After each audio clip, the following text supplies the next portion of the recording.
going to talk about 553.31, which is multiple supply sources. And it's in here, it talks about two power sources connected at the same time. In other words, alternating power sources, multiple supply sources. And so I think what they're saying is maybe not connected at the same time, but the only thing I could think of might be when you have your power from your vehicle that's connected to 12 volts, or and then you actually have it plugged into the plugged in at the campsite, or plugged into the 30 amp or the 50 amp pedestal, or then it's also possible, I guess, when you have a solar system, that solar system would be creating some power, and you're still connected up to the grid, so to speak. So can you talk about the multiple power sources a little bit, and well, the multiple power supply is basically what you were talking about. You may have 120 volt hooked up to the tiny home, or it may be capable of 120/240 volt. So it would be a higher rated receptacle. And then you have 12 volt, which is off of the DC battery. And then you could have solar power. A lot of them are putting in solar power outlets to where you can set up your solar cells outside and plug into this convenience receptacle that goes to the power supply, and it's capable of receiving electricity that's generated in the solar cells, and so be an alternate source to where you do not have to use electricity on the pole or the battery. All right, and what's the difference between having a battery backup and having a grid backup to the solar? They're close in definition, because when you get into solar cells, you're generating DC power, but then they change that over to AC, and that multiple power supply does that for you. So the battery source is purely direct current. It is a battery that can only provide that because of the chemical structure of how it's manufactured.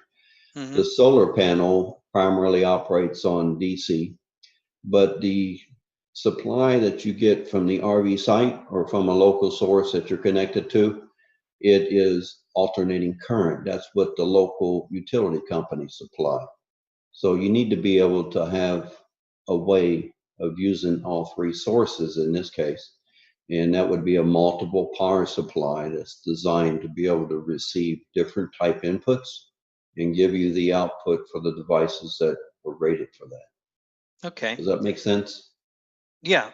Yeah. You certainly don't want to have everything running at the same time and being able to, I mean, obviously, if you're plugging up to 12 volt DC with a 120 volt appliance, it's not going to work. It's not going to work, and it could damage the equipment. So the multiple power supply eliminates that issue for you. All you have to do is make sure you put the right inputs where it calls for an input, whether it be DC or AC, and the outputs connected to the devices that they're rated for. Some of them are 12 volt lighting, some of them will be 120 volt lighting. So if you have, let's just say, 12 volt battery, you have a device that changes that. You can actually change the 12 volt DC into 120 volt AC. Yes. Okay, so that's possible, and that's what they do in a tiny house that, let's just say, has a solar on it. Then they have to have some kind of an inverter or a converter that will change that from direct current into AC, and step it up from, say, 12 or 24 volts up to 120 volts or 240. The whole, I think what you can concentrate on is the higher the voltage, the better, the less amount of current that you use, so it'll be more economical. But there are some cases where you're not connected to a utility source, which is the ideal situation, and you're using battery. So just remember, if you're using 120 volts and then you have a 12 volt battery, a 12 volt battery is only capable of 1/10 the amount that a 120 volt can do. So it would lose its charge a lot quicker than you would with something else.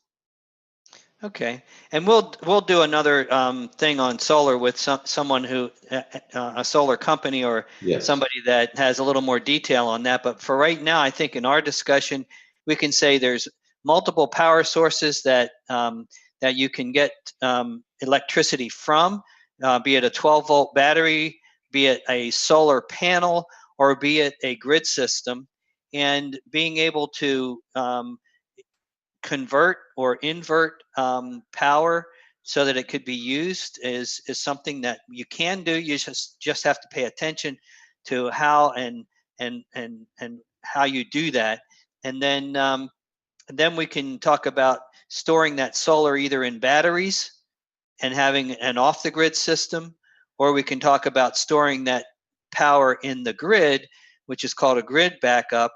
And then you're basically the best way I can envision, and correct me if I'm wrong, Gary, that when you're selling power back to the power company from your solar panel, solar array, that the meter is turning backwards.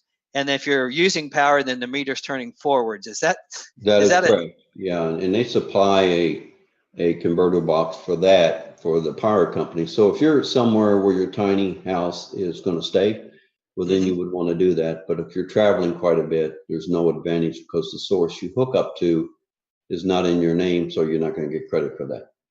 Got it. Okay.